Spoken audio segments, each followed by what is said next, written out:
జరుగుతున్న పరిణామాలను ఒకసారి చూడొచ్చు. లగచర్ల రైతులపై మళ్ళీ పిడుగుపడ్డది. ఒక్కసారి ఆకాశంలో ఏంది అంటే మేఘాలు గుద్దుకున్న తర్వాత వచ్చే పిడుగుల కంటే భయంకరమైన పిడుగు మళ్ళొక్కసారి పడింది. ఏం జరిగింది? భూసేకరణకు మరోసారి కాలు దూవుతున్న కాంగ్రెస్ సర్కార్. ఇండస్ట్రియల్ కారిడార్ పేరిట ప్రభుత్వం మరొక యత్నం. లగచెర్ల రోటిబండ తండాలో పోలీసుల మోహరింపు. 31 నుంచి భూముల సర్వేకు అధికారులు సన్నాహాలు. 2 గ్రామాలలో దుద్యాల తహసీల్దార్ సమావేశం. దండం పెడతా మా పొలాలలోకి రావద్దు. రైతుల వేడుకలు భూములు ఇచ్చేందుకు ససేమిరా అంటున్నారు. జాతీయ స్థాయిలో సంచలనం సృష్టించిన లగచెర్ల రైతుల తిరుగుబాటు తర్వాత కూడా రేవంత్ సర్కార్ వారి భూములను వదిలేలా కనిపించడం లేదు. రైతులలో ఆగ్రహం చల్లారకముందే మరోసారి భూసేకరణ ప్రయత్నాలు మొదలుపెట్టింది.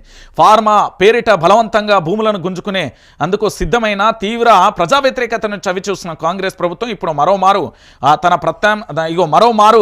మార్గాలలో తన ప్రయత్నాలు మొదలుపెట్టింది. ఫార్మా క్లస్టర్ ప్రయత్నాన్ని విరమించుకున్నట్లే కనిపించిన సర్కార్ ఇప్పుడు పారిశ్రామిక కారిడార్ పేరిట ఉద్రిక్తతలు తగ్గని ఆ పల్లెలలో మళ్ళీ భూసేకరణకు సిద్ధమైంది. రైతులు తమ పొలాలు ఇవ్వమని చెప్తున్న పోలీస్ బలగాలు గ్రామాలకు మోహరించి భయానకరమైన వాతావరణం సృష్టించింది. తద్వారా రైతులకు లొంగ తీసుకునేందుకు అన్ని రకాల ఒత్తిళ్లను కూడా చేస్తున్న పరిస్థితి కనబడుతుంది. ఒక్కసారి చూడొచ్చు, పారిశ్రామిక వాడ కోసం భూసేకరణ రోటిబండ తండాలో నిర్వహించిన అభిప్రాయ సేకరణ కార్యక్రమంలో మా పొలాల జోకిల్లుకి రాకండి అంటూ అధికారులను వేడుకుంటున్న గిరిజన మహిళకు సంబంధించి ఇక్కడ మనం చూస్తున్న చిత్రం కనబడుతుంది. అయితే వాస్తవానికి ఏం జరుగుతున్నది అంటే ఇప్పటి వరకు పూర్తి స్థాయిలో పారిశ్రామిక కారిడార్ అని చెప్పి అప్పుడు పూర్తి స్థాయిలో ఒక్కొక్క రకంగా ఒక్కొక్క పేరు చెప్తూ వస్తున్న పరిస్థితి కనబడుతుంది. ఎందుకంటే ఏంటి అంటే ఫార్మా పేరిట మొట్టమొదటిసారిగా లగచెర్లకు సంబంధించి భూములను తీసుకోవడానికి మొట్టమొదటిగా వాడిన పదం ఫార్మాసిటీ. ఇప్పుడు కారిడార్ అంటే పారిశ్రామిక కారిడార్ అంటే ఇప్పుడు రెండో రకంగా కూడా వస్తున్న పని. మొత్తానికి ప్రభుత్వం అనుకుంటే తలుసుకుంటే ఏదైనా చేస్తుంది. రాజు తలుసుకుంటే దెబ్బలకు కొదవా అన్నట్టు ఇక్కడ ప్రభుత్వం అనుకున్నది చేయదలుచుకున్నది. అది జాతీయ స్థాయిలో సంచలనమా లేకపోతే ప్రపంచవ్యాప్తంగా సంచలనం అనే విషయాన్ని పక్కన పెడితే లగచెర్ల బాధితులకు విపక్షం ఎంత అండగా ఉన్నప్పటికీ ప్రభుత్వం మాత్రం తన యొక్క వ్యూహాలను మరొకసారి అమలు చేస్తున్నది. ప్రభుత్వం ఎట్టి పరిస్థితులలో లగచెర్లకు సంబంధించి రోటిబండకు సంబంధించిన భూములు గుంజుకోవాలి, వాళ్ళ జీవితాలను ఆగంచాలి. పారిశ్రామిక కారిడార్ పడ్డా లేకపోతే పారిశ్రామిక ఫార్మా కంపెనీ పడ్డా ఏది పడ్డా కూడా విషతుల్యంగా మారిపోయేది పచ్చని పంట పొలాలు. ఇది యావత్తు తెలంగాణ రాష్ట్ర ప్రజలందరికీ కూడా తెలిసిన విషయం. సో మొత్తానికి ఇక్కడ జరుగుతున్న ప్రయత్నం కూడా అదే అనే విషయంలో ఎలాంటి డౌటు లేదు. సో మొత్తానికి లగచెర్ల రైతులపై మళ్ళొకసారి అయితే పిడుగుపాటు పడింది. దీనికి బీఆర్ఎస్ పార్టీ అండగా ఉండడంతో పాటు వాళ్ళను మానసికంగా కూడా అనేక రకాలుగా ఇబ్బందులు పెడుతున్నారు. వాళ్ళకి రక్షణ కల్పించాలి. ప్రభుత్వం నిజంగా కూడా ప్రభుత్వ భూములు ఏవైతే ఉన్నాయో అక్కడ పెడితే బాగుంటుంది అనేది కూడా చాలామంది రాజకీయ విశ్లేషకులు చెప్తున్నారు. అటువైపు ఎందుకు చూడట్లేదు అనేది మరొక రకమైన చర్చ కూడా కొనసాగుతున్న పరిస్థితి కనబడుతుంది. ఇక దీంతో పాటుగా పల్లెలలో అగ్గిరాజేసే విషయం. పల్లెల వైపు పచ్చగా ఉన్నాయి. పల్లెలు ఎటువైపు చూసినా కూడా పంటలతో కలకలలాడుతున్నాయి. గలగలలాడే ఆ నీళ్ల శబ్దాలతోని అద్భుతంగా ఉన్నాయి. కోకిల రాగాలతోని వాతావరణం చాలా ప్రశాంతంగా ఉన్నది. అలాంటి పల్లెలలో రైతుల ఆత్మహత్యలు చూసి గుండె గుబేలు అన్నది. నేను చెప్పే అంశం వాస్తవమైన విషయం. తెలంగాణలో ఇప్పటి వరకు 420 రోజులలో జరిగిన ఈ రైతులకు సంబంధించిన ఆత్మహత్యలపై ప్రత్యేక కథనాన్ని ఒకసారి మనం చూసే ప్రయత్నం అయితే చూద్దాం.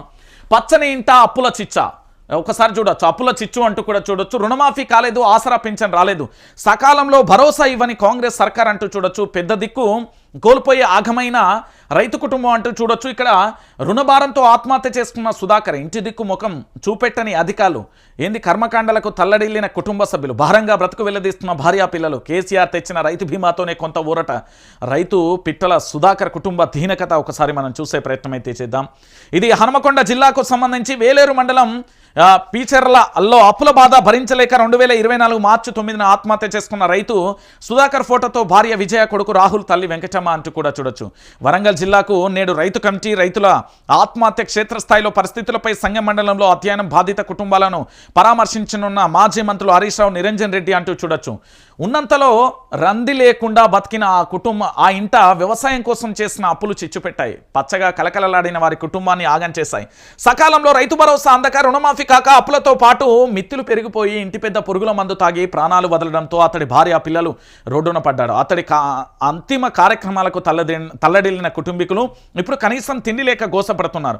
ఆదుకోవాల్సిన పాలకులు, అధికారులు కన్నెత్తి చూడకపోవడంతో తమ బ్రతుకులకు సంబంధించి పూర్తి స్థాయిలో కూడా జరుగుతున్న పరిస్థితులు చూస్తున్నాం. తమ బ్రతుకులు ఎట్లా గడవాలని దిక్కు చూస్తున్నారు. గతంలో కేసీఆర్ సర్కార్ అమలు చేస్తున్న రైతు బీమా కింద 5 లక్షల సాయం తప్ప ప్రస్తుత కాంగ్రెస్ నుంచి ఆ కుటుంబానికి రూపాయి కూడా అందలేదు. పాలకుల నుంచి కనీసం పరామర్శ కూడా దొరకలేదు అంటూ కూడా చూస్తున్న పరిస్థితి కనబడుతుంది. ఎంత బాధాకరమైన విషయం, ఎంత దారుణమైన విషయం, ఎంత ఘోరమైన విషయం. తెలంగాణ ప్రాంత బిడ్డలారా దయచేసి ఆలోచించండి. రైతు ఒక ఇంటికి ఎనగర లాంటివాడు. రైతుకు సంబంధించి ఆ కుటుంబంలో 4 ఉంటే 2 పిల్లలు, భార్య, తనతో పాటు 4 ఆ కుటుంబ సభ్యులు ఉంటే, ఇప్పుడు రైతుకు సంబంధించి కష్టమో నష్టమో అర్ధరాత్రి ఏంది మోటార్ పెట్టాలన్నా, కరెంటు సాగు చేయాలన్నా, బాయి పూడిక తీయాలన్నా, పంట అమ్ముకు రావాలన్నా, పంటకు పురుగుల మందు చేయాలన్నా, వ్యవసాయం చేయాలన్నా రైతు ఆ ఇంటి పెద్ద దిక్కు ఉండాలి. లేకపోతే అప్పుల కుప్పగా మారిపోయిన తర్వాత, తన యొక్క జీవిని భూతల్లి ఒడిలో కలిసిన తర్వాత, తనంతటా తాను చూసుకున్న తర్వాత పిల్లల బతుకు ఏం కావాలి, మళ్ళీ అడక తినే బతుకు కావాలి, భార్య బతుకు ఏం కావాలి? ఈ తెలంగాణలో రైతులందరూ కూడా దయచేసి ఆలోచించాలి. కష్టం కాలమే రకరకాలుగా మారుతుంది. వానాకాలం, చలికాలం, ఎండాకాలం, కాలానికే 3 రకాలుగా మారినప్పుడు మనం ఎందుకు? కష్టం అనేది కొంతకాలమే కదా, ఎందుకు మీరు ఇలాంటి నిర్ణయాలు తీసుకున్నాం? ప్రభుత్వం బాగోలేదు కావచ్చు, రాబోయే ప్రభుత్వం బాగుంటుంది, రైతులే రాజులుగా మారిపోతారు కావచ్చు, రైతులే సిరి సంపదలతో తెలంగాణలో విరజిల్లుతుంది కావచ్చు. మీరు ఇలాంటి నిర్ణయాలు మాత్రం తీసుకోవద్దు ఎట్టి పరిస్థితుల్లో. కాలమే 3 సార్లు మారుతుంది, వానాకాలం, చలికాలం, ఎండాకాలం అంటూ. ఇక్కడ కష్టాలు అయినా, సుఖాలు అయినా, దుఃఖాలు అయినా ఏదైనా కొంతకాలమే. మీరు దయచేసి ఆలోచించాలి. ఇంటికి పెద్ద దిక్కు ఎప్పుడైనా పూర్తి స్థాయిలో రైతు 402 కుటుంబాలు అంటే ఎంత దారుణమైన విషయం. 402 కుటుంబాలకు సంబంధించి వాళ్ళ పిల్లలు ఎంత ఆగం కావాలి, వాళ్ళ భవిష్యత్తు ఏం కావాలి, వాళ్ళు ఒకళ్ళు డాక్టర్ అయితేనని, కలెక్టర్ అయితేనని, అడ్వకేట్ అయితేనని, లేకపోతే పైలట్ అయితేనని, ఇస్రో శాస్త్రవేత్త అయితేనని, లేకపోతే రకరకాలుగా వారి ఆలోచనలు వాళ్ళకు ఉంటాయి కదా. వాళ్ళ ఆశల మీద, వాళ్ళ కళల మీద పూర్తి స్థాయిలో ఆగమైపోయినట్టే కదా. రైతులారా దయచేసి ఆలోచించండి. మీ దగ్గరికి అధ్యయన కమిటీలు వస్తున్నాయి, ప్రభుత్వాన్ని నిలదీద్దాం, ప్రభుత్వాన్ని అడుగుదాం, ప్రభుత్వానికి సంబంధించి వాస్తవాన్ని కూడా అడిగే ప్రయత్నం చేద్దాం. చూడండి ఆ పిల్లలు చూడండి, బిక్కుమంటూ ఏ విధంగా తల్లడిల్లుతున్న పరిస్థితులు చూడొచ్చు అక్కడ. ఒకసారి మీరే చూడండి తెలంగాణ ప్రాంత బిడ్డలారా. అక్కడ పూర్తి స్థాయిలో కూడా ఆ తల్లి ఏమైపోవాలి? కన్న తల్లిదండ్రులు ఏంది అంటే వాళ్ళకున్న భూమిలో 2 ఎకరాలు 4 ఎకరాలు పంచిచ్చి వాడికి పెళ్లి చేసి వాళ్ళని ఇప్పుడు కన్న తల్లిదండ్రులను మోసం చేసినట్టే, కట్టుకున్న భార్యను, పిల్లల్ని కూడా మోసం చేసినట్టే కదా. కష్టం రావచ్చన్నా, కష్టం ఎప్పుడైనా కొంతకాలమే.